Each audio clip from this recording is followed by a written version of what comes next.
Welcome to Beyond the Peel TV. I'm your host, Joshua Sprague. Got a special edition of TV Tuesday for you guys this week. Wardeh Harmon, the creator of GNOWFGLINS, fantastic traditional food blog, is in the house and sharing some awesome tips on how to get started with fermenting foods, how to get started with making your own sourdough. Also shares her experience about getting involved in and started with real foods and that journey from whole foods to traditional foods and the transformations, the amazing transformation that she and her family have had. So I think you're going to really enjoy this interview and get a lot out of it.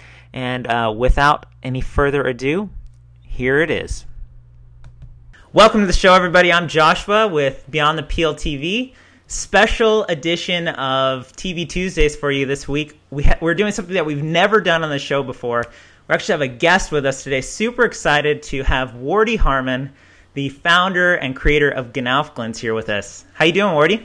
I'm great. Thank you for having me, Joshua. Thanks so much for being here. So, Wardeh, you are the creator of GNOWFGLINS, which is an amazing website. Franz and I refer to it all the time. We've been learning a ton from you. Actually, we've been taking your e-course as well. And I know you just came out with your new book, The Complete Idiot's Guide to Fermenting Food. So first off, congratulations on getting a published book. That probably feels pretty good. Yeah, thank you. It feels kind of wild, different. Absolutely. Exciting, everything all at once. Well, you're quite well known in the real food and traditional food space, but for those people that don't know you, can you kind of give us the quick background about who you are and what you're doing? Sure, no problem. Well, my name's Wardeh, and most original name, by the way. Definitely. Where does that come from? I have to ask. Sure, I can say that. Well, my father's Arabic, and so I have Arabic heritage. Half of me is Arabic, and it's an Arabic name that means rose, and it's spelled W-A-R-D-E-H. I help people out a lot by giving them the shortcut, the way to pronounce it. I was grateful that you did that, by the way. Yeah. I think it helps a lot. And so, if you want to remember this, if you're a visual, need to see letters kind of person, just remember it as W-A-R-D-E-E. Then you'll know how to pronounce it, Wardeh. Gotcha. Yeah, so that's a little bit about my background. And my family and I, my husband Jeff and I and our 3 children live in Oregon. We have 5.5 acres. We're kind of looking for more land because of all the things we like to do on it. It's an ongoing process. We've been looking for a couple of years. It's hard to find the right place. Yeah. And we do a lot of things here. We raise dairy goats, and then we got into raising a dairy cow. We have chickens and a dog, and we garden at friends because we're not set up on our place to do our gardening. But we like to do as many things as we can for ourselves, and it's wonderful for me because I like to cook. So all this, great milk and produce, comes into the kitchen, and I just love to do, what you and I would call traditional preparation methods with it to make it more nutritious, and of course, it's super delicious. That's awesome, and I think that I know my wife for sure has some jealousy there because I know a lot of women, especially that are wanting to learn how to cook this way, would love to have their own chickens and goats and all these things. So that's got to be awesome to be able to walk out your door and just go get that kind of stuff. So it really is, yeah. Yeah, I bet. It's amazing.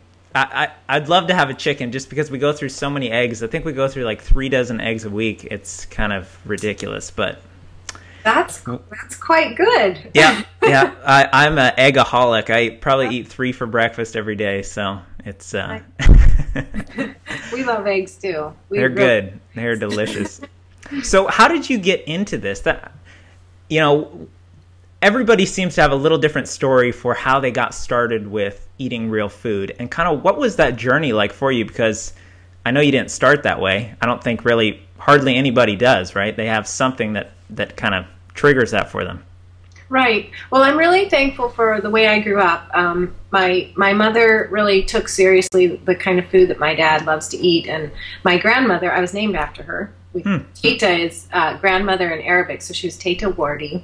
And she lived with us off and on when I was growing up. So she taught my mom just a lot about Arabic cooking, Middle Eastern cooking. So I was really glad to grow up that way because traditional Middle Eastern cooking uses whole foods and pickled foods and, some methods we don't have in the standard American diet. But that doesn't mean that I took advantage of the time to learn what I could. And it doesn't even mean it was like a complete traditional food diet. But it was a great way to grow up, and I have a good background of appreciating good food. And then when we got married, you know, and kids and everything, I guess, I don't know, we just didn't really start out right. And then by the time, does, right? Yeah, exactly. By the time we had our 3 children, we were facing food allergies and, you know, just some things that made us look into our food. How could we do it better? And the first step for us was whole foods and not necessarily traditional methods of preparation, but at least whole ingredients. And through the process of, you know, years of kind of just trying to figure out what was wrong, we identified some allergies in our family. One daughter was allergic to gluten, or gluten sensitivity. It wasn't a true gluten allergy in terms of celiac disease, but it was a true gluten sensitivity. At least she had, you know, lots of digestive issues from gluten. And then my son was allergic to eggs, and you know, so we just avoided those foods for a long time. And then we were introduced to traditional food through Nourishing Traditions. Yeah. Once, and then very famous book now. And boy, I've said this so many times, it's kind of embarrassing, but I just, you know, it's such a huge book, and it was like really cool, but it was like, oh man, I can't do this. This is too hard. So I was actually shocked by how thick it was when we got it. So yeah. Well, it's so fascinating. I mean, now I look at it differently than I did the first time. But I put it down for a couple years, and then I got it again, and I think maybe we were more desperate, or I was just like, you know, I'm tired of working around these allergies. I wonder if there's something to this idea of traditional food that, you know, it's pre-digested so you can handle it better, or, you know, you go through some healing. Let's just give it a try, because, you know, our diet is as restricted as it could be at this point. I don't have anything to lose. And we just had a great experience with it. Allergies just kind of reversed. So now your kids are allergy free? Yeah, pretty allergy free. That's fantastic, and that's through using the Nourishing Traditions methods, huh? Yes. The slow grain preparation, soaking, sprouting, and fermenting works great. So my daughter can have gluten without issues, and she's even undergone sort of a healing. So if she's out and she's having, you know, quick bread or something occasionally, she doesn't have an issue with it. And then my son does fine with eggs now. So that's how we got into it. And then it was just like, this is really cool, and just start learning and doing, and the food tasted great. And it was like, it's not like, you know, bland, dry health food that people, right. You know, that's why people turn away from healthy eating so often, is because, you know, dairy's bad, or, well, you know, all those things, you know, you can't have meat, or, you know, those things that people jump on. That they've associated with, yeah. Yeah. And that kind of cooking, you know, is not very appealing. Well, I should say, you know, fat-free. Yeah. No, I agree with you 100%. Yeah, and that's always been what France and I have been about. You know, it's like food has to taste amazing first. That's always been our thing. You know, it's like, it's got to taste amazing, because if it doesn't, then you're not going to eat it, and you're not going to stick with it, right? So we've always taken that whole foods approach, but let's make it taste amazing.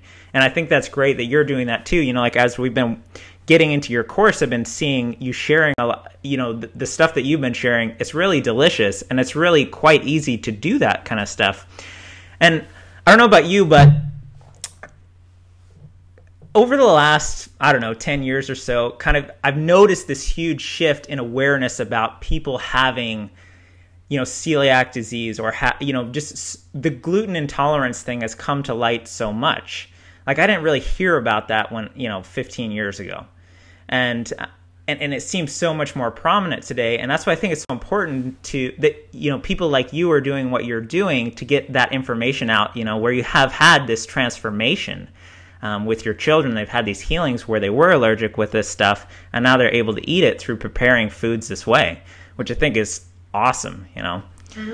And so one thing I was hoping that maybe you could share with the audience today is, for people who either do or don't have gluten sensitivities, but they want to get started with kind of preparing those grains traditionally, what would be some of the first steps, some of the things that they could do right away? Sure. Well, when you're talking about grains, there's really, 3 categories of preparation, and each of them, now that I know how to do them, I just think they're really easy, and I love to show people how easy it is. But and you classify them as soaking, sprouting, or fermenting. And fermenting, when you're talking about bread, it's really sourdough, but there's other ways to ferment grains. So whether or not you have an allergy or a sensitivity, or maybe just some simple digestive discomfort, or one big thing with quick grain preparation that's so common in our society is that the anti-nutrients in grain, and there's more than one, but the biggie is phytic acid, and that's present in all grains if you haven't taken the time to deactivate it, and that can prevent good mineral absorption. So somebody might just have mineral deficiencies, and doing proper grain preparation can help with that. So anyway, there's lots of avenues to go about it, but just soaking is so easy. You could just, if you know you're going to have rice for dinner tonight, take your 3 cups of brown rice and combine it with 6 cups of warm water and add 6 tablespoons of some kind of acid, apple cider vinegar, lemon juice, kombucha, water kefir, something that's buttermilk, yogurt, and that acid will neutralize the phytic acid. So then tomorrow, all you have to do is move the pot to the stove and and you just let it sit out on the counter, right? Yes, just in a warm kitchen, warm place. Not hot, but room temperature is great. And if you use something really sour that you don't think everybody's going to like, go ahead and rinse your rice before you cook it. Replace the same amount of water that drained away with fresh water, or stock would make it really nutritious. And so that is just so easy. We're all used to cooking rice. Well, why not start it the night before and add some acid? It's really just shifting, when you do that first stage, and you end up with this actually more nutritious, but and if you've made it, I'm assuming you have, it's the texture is better and it cooks faster. It does. It definitely does. Yeah. And you can search the internet for sprouted grain recipes, or I teach it in my classes. If you want to get into sourdough, you can make your sourdough starter so easily, and we have a great set of recipes, no-weight sourdough recipes, where you just take a sourdough starter. Now, sourdough is better than sprouting or soaking because you have the presence of beneficial organisms, and it just makes the process more complete and more beneficial. And if you're interested in that, you can go to GNOWFGLINS.com/starter. I'll spell that out because, the acronym for my website's tricky. Just like I'll link it up too. Yeah. So it's GNOWFGLINS.com and then a /starter. Awesome. And I have a free video there that tells you all about the science of a sourdough starter, why it's so fantastic, and also the basic steps to making a starter. And also on that same page, you can download the introduction chapter, or chapter 1, I believe it is, to my sourdough ebook, which has the instructions already written out for you. Awesome. And then you can take it further. There's so many sourdough recipes. I have a sourdough ebook. I have my new fermenting book that came out, my classes, and there's tons of free recipes on the internet for you. Yeah, I got to tell you, this is one of the things I've been really impressed about as we've been in your course there, is that just the amount of material that you have provided. I was astounded by it. It's fantastic. And I love how you laid it out too. It's very systematic and easy to follow, which I like. That you can just kind of work your way from the foundation stuff into how you would make your own sourdough bread, and then fermenting foods and making your own cheeses, cultured cheeses and cultured butter and all those kinds of things. And I really love how you've laid it out there. It's so easy to follow, and that you kind of do it at your own pace. So props to you for providing so much great information in one place. Thanks. Now, I want to touch real quick on your. We mentioned it before. You are kind of like the fermentation queen. I don't mean that in any bad way, of course, but you have this book now on fermenting foods that has been published. And how did that come about for you? And can you share also some of the ways that people can get started with fermenting? You know, a basic recipe or something like that, and why that is important for us to do. Sure, sure. Well, I just happened to have gotten my personal copies of my book. Oh, look at that! Look at that! That is so pretty. So I'm so excited to send this out to well, friends and family and people that helped me with the book. Absolutely. So it's just really wild, like I told you before. Well, so let's start with how I wrote the book. Let's start there. Yeah, I kind of asked you 5 questions at once, but we'll start there. I'll try to remember all your questions. Don't worry, I remember them. So.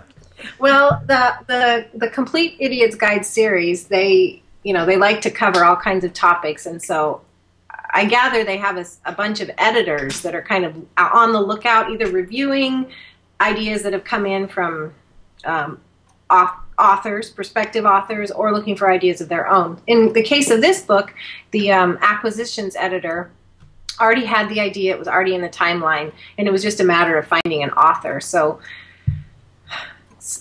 I was recommended to him, and he wrote to me to see if I would be interested, and I was, and so then I embarked on the adventure. It was really fun. So when did you start writing this? It was last summer. This series, you do things really fast. Okay. So that was, I think I'm pretty good at doing things fast. So I think it was a good match for me. That is pretty fast. Deadlines. Yeah. You know, if there's no deadline, then things don't necessarily happen. And how many pages is it? Oh boy. It looks like a substantial sized book. It ended up being a lot longer than we planned because of the number of recipes and the introductory material. Okay, so you've got recipes and everything like that in there too. Yes. The recipes stop on page 288. There are several chapters at the beginning that cover the history, the benefits of fermentation, you know, the nuts and bolts like ingredients and equipment and tools, and guidelines for, you know, overall fermentation, the science of fermentation, how it works, and then the rest of the book is all recipes divided up by food group: vegetables, fruits, beans, grains, condiments, dairy, beverages, meats. Mm-hmm. There's 150 recipes. Wow. And it's pretty. I look back on it, and I'm just so thankful for the process of doing it because it's a great benefit to me. Yeah. I just really hope it'll benefit other people. And so the idea is that it's a complete resource. And, you know, this is the kind of take-home book, get you started on fermentation. But I also have my online class, which has, you know, videos and forum for a select group of these recipes. So it's sort of, you know, how are you going to thrive? If you like more hand-holding and video demonstrations and forum support, you know, the class is a good match. But if you're an independent learner or need a resource at home, this is an option for you. Of course, there's lots of people that have both now. But awesome. So an easy way for someone to get started, because fermentation is so fantastic. There's so many benefits, health and in your kitchen and with your time. Fermentation is just, well, it's so traditional. You know, before we had stoves and freezers and refrigerators, people preserved their food. And the way they did it was through beneficial organisms that transformed the food into something that was protected by the colony of organisms and stable. And it was also pre-digested, so it was good for our digestive system, and it gave people probiotics for their gut. And it was so seasonal. It's just really exciting, all the things that you get from fermented foods. Not to mention, I mean, one of my biggest things is I don't need a pressure canner or canning, and, you know, you can preserve food in the summer without heating up your kitchen, without all these hours of work, because what you're doing is like chopping and packing and putting in, you know, your crocks, and then you let the organisms do the work instead of you yourself doing the work. So yeah. So how does a person then get started with fermenting?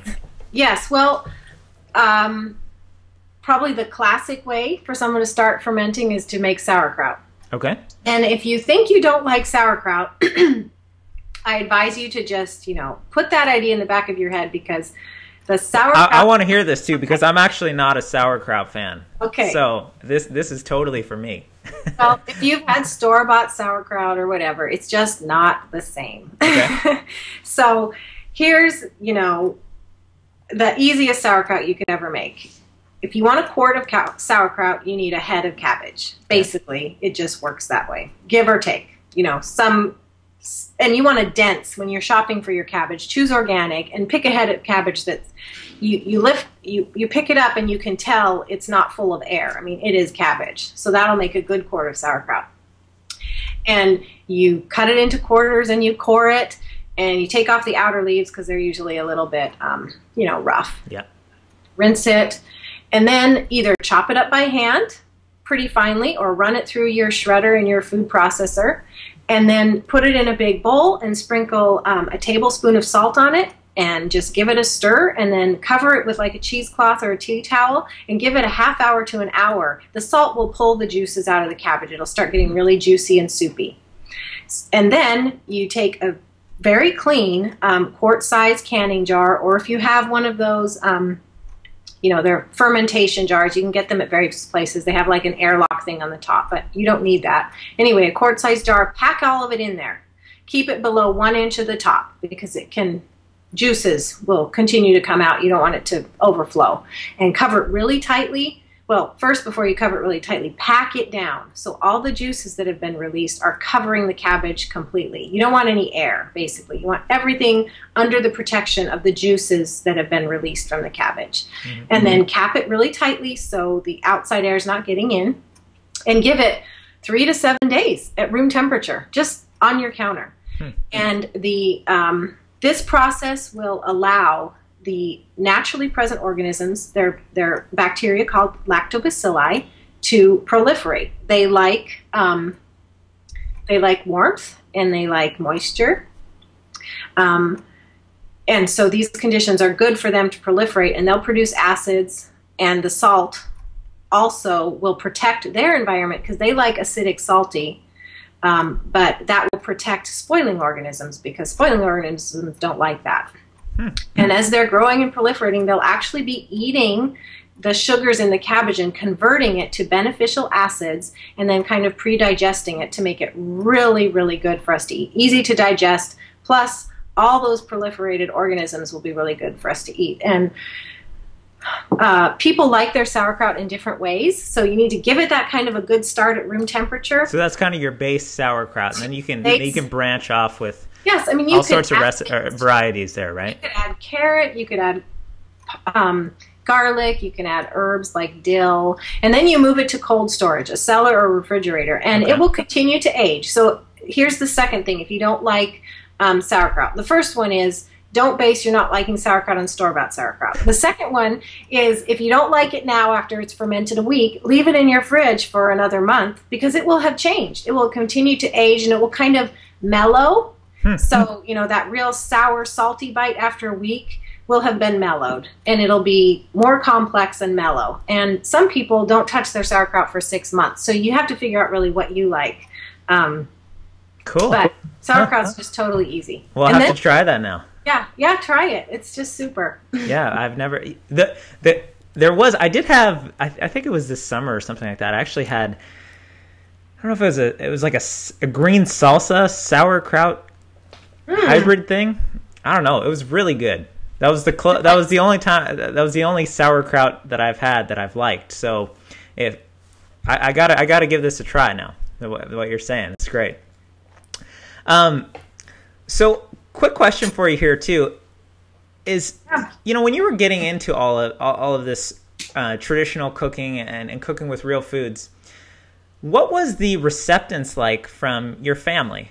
You know, was your husband resistant to that? Were your kids excited? You know, what was that response? Because I think it's important for people to know that there's kind of a process that all families go through to transition from the way we used to cook, or, you know, the way you get used to cooking, and these new kinds of ways that really are better and healthier and ultimately tastier for us. So I don't know what your family's experience was with that, but just curious about that. Sure. Well, like you said, every family is going to be different. And our children were young enough that, and reasonable enough. I'm really proud of our kids. So just talking about... Well, I saw the pictures of them helping out with your your new, what do you call them? Nesting barn. The nesting barn. Yeah, the nesting barn. So yeah, and they've grown up quite a bit since we started, whole food, traditional food cooking. But they were just on board from the beginning. And of course, my husband was on board. In fact, I just have to give him credit because he has this personality where he just perseveres and he just pushes till we get something right. So truthfully, to be honest, I would have to say I probably wouldn't be as far as I am in what I know and can do without my husband's support. We're just really good partners. That's great to hear. That's great to hear. But that doesn't mean that everybody likes everything. No, and nobody does. That's the thing, and I think that's important for everybody to remember too. That nobody's gonna like everything that gets put on the table, right? Yep. But it's all about trial and error and finding the things that make sense for you and your family. That's right. And you can't assume that just because somebody doesn't like it the first time that they're not going to like it the next, or maybe you didn't do it quite right. I mean, honestly, I don't know if I've ever done anything right the first time. Everybody has a learning curve, It's so true. Yeah, it's so true. France had this when she was the one who kind of pushed the whole food eating for us at first. And then I started getting into it more and taking over more of the cooking. But we had a rule in our house, which was that it didn't matter if the meal was terrible. What mattered was that you tried to make it. And so I think it's a great idea to have kind of like that that set rule for the family, because then there's just more flexibility, more freedom to try out new things, and then you give people the freedom to cook too, right? Instead of feeling like, oh well, I'm going to mess it up, so I shouldn't cook. Right, and you give people the freedom to not like it if they absolutely a lot of freedom there, yeah. And I think that's so important because these changes are huge, and we don't ever want to devalue people or the cook or the people that are eating. This needs to be a good experience for everyone because we're just changing, and it's a process, and it's a family, and family is more important when all is said and done. I mean, absolutely, we want to stick together, right? Yeah, no, that's really the bottom line here, right? And I think that's the bottom line for why a lot of people are so interested in this kind of style of cooking and eating, because they want to take care of themselves and their families. So. Well, I want to wrap things up here, but I want to make sure that we send people where they can connect with you. Where's the best place for them to connect with you? Sure. Well, my blog is GNOWFGLINS.com, GNOWFGLINS.com. And because I don't think we've said it yet, it's an acronym that stands for God's Natural Organic Whole Foods Grown Locally in Season. So maybe when you know what it means, it'll be easier to remember. Yes. So we didn't mention that, so I'm glad you brought that up again, because I meant to say that at the start. Yeah. And I'm also on Facebook, facebook.com/GNOWFGLINS. We have lots of classes, which maybe this would be good to say. We have currently 5 online classes, and members that take part, membership is as little as $8 a month, very affordable. You don't have to pick and choose, which you want to get access to. As a member, you actually have access to everything. And we have fundamentals of traditional cooking. That's what we started. That's the first class we did 2 years ago. And then currently, I'm sort of skipping here, but I'm currently adding the class Fundamentals 2. We're about halfway through. Right, I saw that one. Mm-hmm. Right. So that's just more fundamentals of traditional cooking. But before I got to Fundamentals 2, we did a sourdough class, we did a cultured dairy and basic cheese e-course, and then also a lacto-fermentation e-course. And so all of those are there. And you mentioned the lessons before. All the lessons we do are organized within those classes. That's kind of how it works. Well, and one thing that I like about it a lot, and it's so easy for people to kind of jump in and pick what they want to work on too, right? Because some people aren't going to be into, lacto fermentation, let's say, but they might have interest in learning how to make sourdough bread or sprout their own grains, do those kinds of things. And so there's all of that is accessible, and you can kind of work through that material and what makes sense for you, which is something I appreciate about the layout that you have there. Thanks. So. Well, that was the idea, was not to lock people into, the format we wanted them to follow, but make it accessible. So if you're a person who likes to go 1 week at a time, very methodically, you can do that. If you're a person that likes to jump around, you can do that. If you're a person that likes to like just gobble up 10 things at once, you can do that. And then, so where else can you find me? YouTube.com/GNOWFGLINS. Yeah, I know you do. I know you do a free weekly video there. So definitely check that out. Well, that's awesome. We'll link that all up below. We're gonna have show notes for this, so we'll be able to make sure that all of those links are there for people to connect with you, and we'll have the new book linked up as well, so people can go check that out. And it seems like it's doing really well. It was like in the top 20, and what category was that? Yeah, that was culinary arts and techniques. It's not in the top 20 now, though. Well, you know what, team? All right, Beyond the Peel audience, come on, help her out. Here we go. That was the first week when everybody was rushing to buy it, Yeah, no. Well, we'll link that up so everybody can check it out, because I think it looks like a fantastic resource. I know we're gonna have to check that out. Well, Wardeh, it's been super fun having you on here, and really appreciate you taking the time out of your day and sharing those great tips with us. Thank you so much for having me. It was really fun. Alrighty, well, that was a new type of episode for TV Tuesday, and we will catch all of you again next Tuesday on Beyond the Peel TV. And if you like this interview, please feel free to share it. Also, if you head on over to beyondthepeel.net, you can grab our free whole food mini cookbook.